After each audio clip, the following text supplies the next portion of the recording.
أعرفكم بنفسي. ولا شاطر ولا مغرور.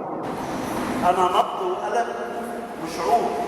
أنا أحيانا أكون من الغباء وأحيانا الغباء مني يكون أغبى، لأن حروفي دي مشابهة تناول بس في المعنى.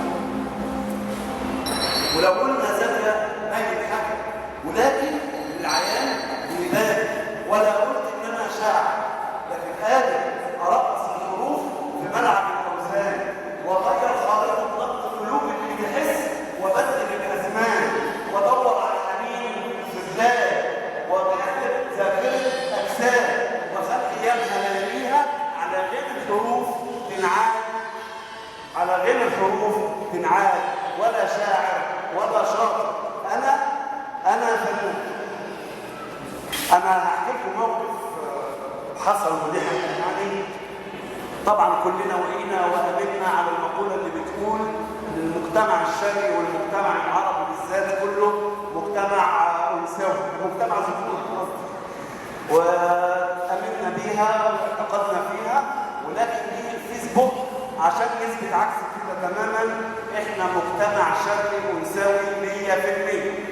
ودليل الفيسبوك لو واحدة بس حطت صورة كده وتشعر بالمرض الدنيا تتقلب وتلاقي كونسولت دكاترة اللي ياسين عبد الغفار واللي. لو واحد بقى غلبان زي حالاتي ونزل بوست وقال يا جماعة ابني تعرض لحادثة وبين الحياة والموت وأرجوكوا الدعاء، تلاقي واحد بدون ما يقرأ إبداع وروعة وتألق. إيه يا عم الإبداع في إيدك؟ المهم أنا هحكي لكم قصة. أنا قلت أعمل، وأنا ما بحبش الخداع على فكرة ولا الكذب، فعملت جروب، فعملت اسم، دخلت حساب باسم واحدة ست وسميت نفسي عشان ما يبقاش اسمي في العامة أم العيون النعاسة. المهم هحكي اللي حصل. كتبت اسمي في كام جروب أم العيون الناعسة، والكل قابلوني بحب. قلت دي حاجة كويسة. طلبات صداقة بقى تصب من الصباح حتى المساء، و100 رسالة فيها صبر ورسالة مكتوبة بأسف. اللي بيشكي لي الكروب يوصف مراته مدرسة، منها يفكر في الهروب عشان ست موسوسة، غير البداية في يدوب بيقول عليا مؤسسة.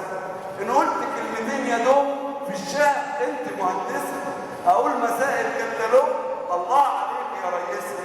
وشعرة تكتب الطيوب ليها وشوشهم عابسة، وشباب يقول كلام ضروب عايشين حياتهم بائسة. قامت عشان كتير حروب بالناس عقولها مسوسة، وفكرهم إني لعوب وفتحة في الفيس مدرسة، وفكرهم إني لعوب وفتحة في الفيس مدرسة. ودول بقى في كل جروب متخصصين أشعار نساء. شكرا.